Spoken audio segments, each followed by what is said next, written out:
Assalamualaikum warahmatullahi wabarakatuh. Hai teman-teman, kembali lagi di video kami. Nah, pada kesempatan kali ini, kelompok kami akan melakukan praktikum bioteknologi konvensional dalam pembuatan keju untuk memenuhi tugas dari Ibu Riandul Mutolifah, SPD GR, dalam tugas biologi. Teman-teman, nah pada video podcast kali ini kami dari kelompok 2 kelas 10-6 akan melaksanakan tugas biologi, yaitu pembuatan keju di bidang bioteknologi konvensional. Nah, sebelum kita lebih lanjut ke materi yang akan kita bahas nanti, di sini kita akan perkenalan dulu nih ya. Dari sebelah kanan saya di sini ada Ria. Hai Ria. Hai. Nah, lanjut di sini ada Siska. Hai Siska. Di sini ada Nabila. Hai. Selanjutnya ada Vincent. Dan yang terakhir Said. Dan saya sendiri ya, saya Yunita Radelawati. Oke, sebelum kita kenal lebih lanjut apa itu keju dan bagaimana pembuatannya di bidang bioteknologi konvensional ini, nah kita perlu paham dulu nih, bagaimana sih asal-usul dan sejarah keju itu seperti apa. Nah, untuk pembahasan itu bisa dijelasin oleh Nabila. Silahkan Nabila. Keju ditemukan pertama kali di wilayah Yunani kuno sekitar tahun 800 sebelum Masehi. Pembuatan keju berkembang lebih lanjut di Romawi kuno, di mana teknik pembuatan dan penyimpanan keju menjadi lebih seragam di Eropa. Keju ditemukan secara tidak sengaja oleh para penggembala sapi ketika menyimpan susu di dalam perut hewan yang disebabkan oleh enzim ranat di dalam perut. Proses pematangan keju diarahkan oleh mikroorganisme yang ditemukan pertama kali oleh Ferdinand Kohn pada abad 19. Tidak ada bukti pasti kapan pembuatan keju sebenarnya dimulai. Namun, keju dikenal sebagai makanan kuno yang telah diproduksi sejak zaman prasejarah. Cerita lain menyebutkan bahwa keju ditemukan di Timur Tengah oleh seorang penggembala dari Arab yang menemukan susu yang telah berubah menjadi keju ketika meminum susu yang telah dibawanya. Nah, jadi itu ya teman-teman penjelasan sejarah bagaimana asal-usulnya keju ini ditemukan. Nah, jadi intinya secara garis besar, keju ini ditemukan secara tidak sengaja ketika para penggembala sapi menyimpan susu di dalam perut hewan. Oke, jadi selanjutnya kita sudah mengenal sejarah atau asal-usul keju. Nah, lanjutnya aku mau beralih ke Ria. Nah, Ria, aku mau tanya nih sama kamu. Menurut kamu, pengertian keju itu apa sih? Kamu bisa jelasin secara singkat atau terperinci? Keju adalah produk olahan berbahan baku susu. Keju terbuat dari susu yang digumpalkan. Proses penggumpalan ini bisa dilakukan dengan hanya menggunakan asam atau menggunakan enzim yang dibantu oleh bakteri baik. Enzimnya dikenal dengan renat. Pada proses penggumpalan ini, cairan dan susu akan dipisahkan. Padatan susu yang disebut dengan dadih inilah yang kemudian diperas agar padat dan lebih kering, diperam dengan berbagai macam cara atau diolah lebih lanjut. Dari berbagai jenis susu, zat penggumpal dan waktu pengawetannya ini dapat dihasilkan berbagai macam jenis keju. Oke Ria, jadi itu tadi ya pengertian keju. Nah, jadi keju ini merupakan bahan makanan yang bahan utamanya itu terbuat dari susu. Nah, sekarang aku mau tanya sama kamu, susu apa sih yang bisa digunain dalam proses pembuatan keju ini? Susu sapi, susu domba, susu kambing, dan lain-lainnya. Oke teman-teman, jadi dalam proses pembuatan keju ini tidak hanya mengandalkan dari satu jenis susu aja ya, tapi bisa berasal dari susu-susu lainnya.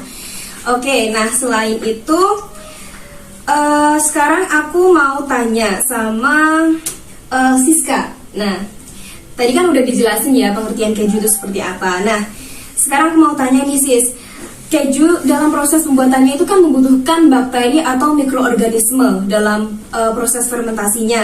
Nah, bakteri apa sih yang bisa digunakan dalam proses pembuatan keju ini?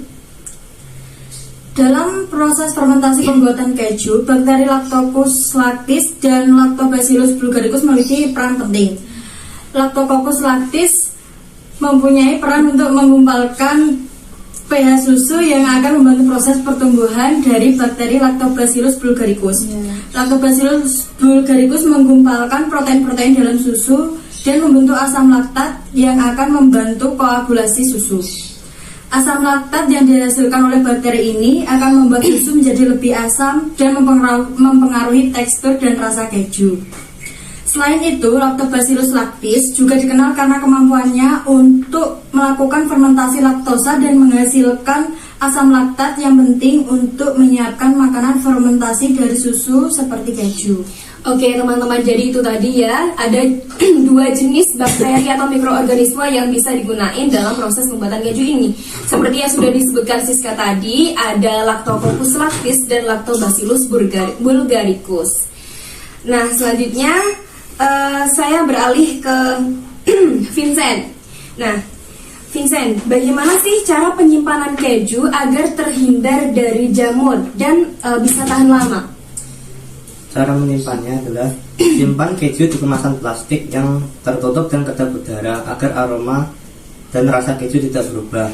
Kulkas menjadi tempat penyimpanan yang paling praktis dan mampu bertahan lama. Namun untuk produk keju jika dimasukkan ke dalam kulkas bisa membuat keju menjadi kering.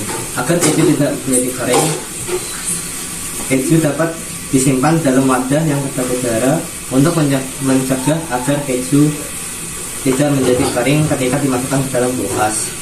Hindari menaruh keju di tempat terbuka dalam waktu lama karena bisa membuat keju mudah berjamur.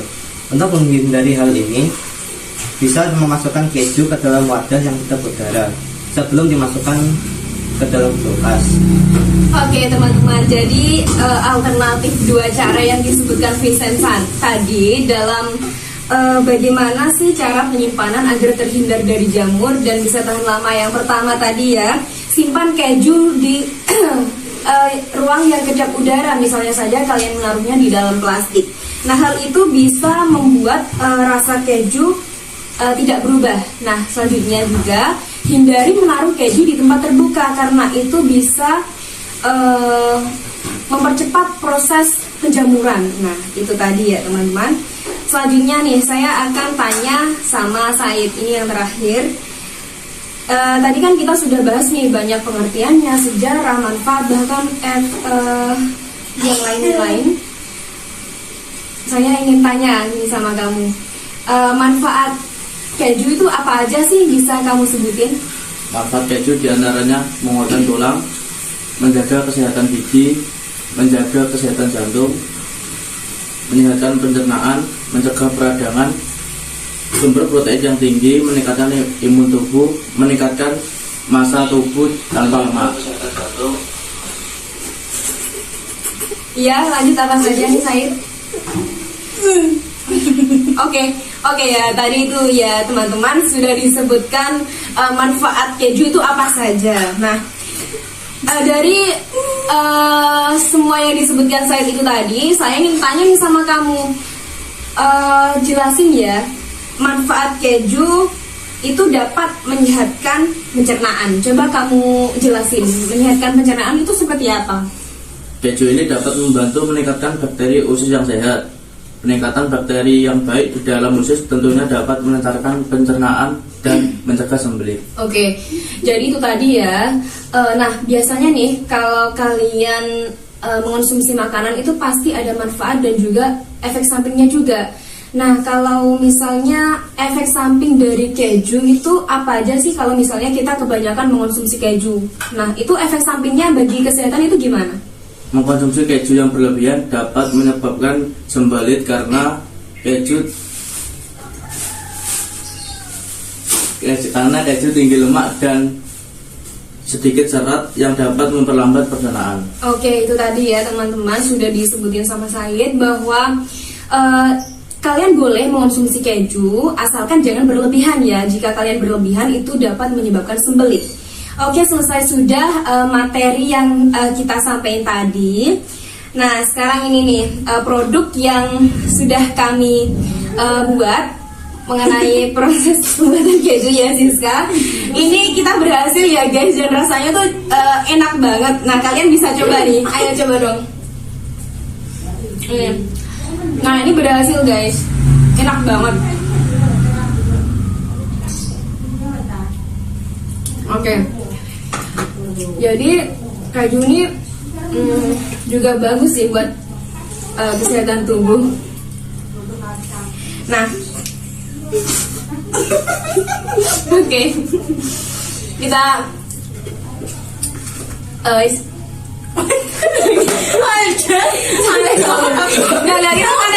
santai dulu aja, gak apa-apa ya.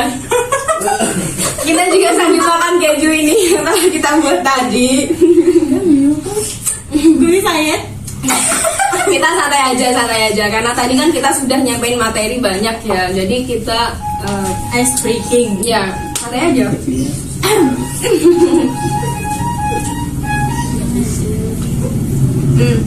Oke teman-teman, nah tadi kan dalam proses pembuatan keju kan ada 2 bakteri ya, ada Lactococcus lactis dan Lactobacillus bulgaricus. Nah, bahan pengganti lainnya kan bisa disebut juga sebagai cuka. Nah, cuka itu harus ada takarannya. Nah, kita buatnya kan 4 sendok cuka. Nah, ini udah mantep banget, udah enak.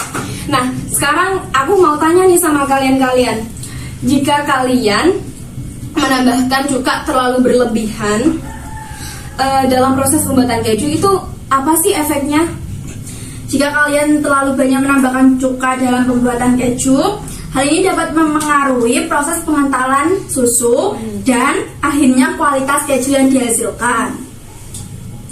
Cuka yang digunakan dalam pembuatan keju dapat membantu penggumpalan dan pengendapan susu. Namun jika kalian terlalu menambahkan banyak cuka terhadap proses pembuatan keju, gumpalan yang terbentuk mungkin akan terlalu padat atau teksturnya terlalu keras. Selain itu, penambahan cuka yang berlebihan juga dapat mengaruhi rasa dan aroma keju. Kelebihan cuka dapat meninggalkan rasa asam yang terlalu kuat dan mengganggu cita rasa alami keju. Oke, jadi itu ya teman-teman. Kalian dalam membuat keju itu cukanya harus ditakar ya, jangan sembarangan kalian tuang atau tidak takaran ya. Nah, dari percobaan kami ini bisa dipastikan kalau kalian menggunakan takaran yang sesuai, maka pembuatan keju akan berhasil. Nah, itu tadi kita semua sudah menyampaikan materi mengenai pengertian, sejarah, manfaat, bakteri yang digunakan. Nah, itu yang bisa kami sampaikan ya. Kurang lebih dari itu, apabila ada kata-kata atau hal yang tidak berkenan bagi kalian, kami mohon maaf sebesar-besarnya. Untuk langkah-langkahnya kalian simak video ini sampai selesai ya. Pertama, kalian siapkan alat dan bahan, antara lain panci, sendok, saringan atau kain bersih, plastik, gelas kecil, cetakan. Nah, cetakan ini opsional ya teman-teman. Selanjutnya ada susu, air cuka, dan garam. Cara pembuatan. Pertama, takar susu menggunakan gelas. Kemudian masukkan 2,5 gelas susu dan rebus hingga mendidih. Aduk terus agar susu tidak lengket pada panci. Setelah mendidih, matikan kompor dan diamkan rebusan susu hingga beberapa menit. Kemudian, tambahkan 4 sendok air cuka untuk memisahkan zat cair pada susu, yaitu air dadih, dengan zat padat pada susu, yaitu dadih. Aduk rata kurang lebih selama 2-3 menit. Setelah itu, saring menggunakan kain bersih, peras hingga benar-benar tidak ada air dalam gumpalan tersebut. Kemudian masukkan dalam wadah dan tambahkan garam kurang lebih 1/4 sendok teh. Aduk hingga rata. Diamkan dalam lemari es kurang lebih sehari semalam atau 24 jam. Setelah 24 jam, keju sudah siap untuk dihidangkan. Sekian video proses pembuatan keju dari kelompok 2 kelas 10-6 yang dapat kami sampaikan. Sampai jumpa di video pertemuan berikutnya. Terima kasih. Wassalamualaikum warahmatullahi wabarakatuh.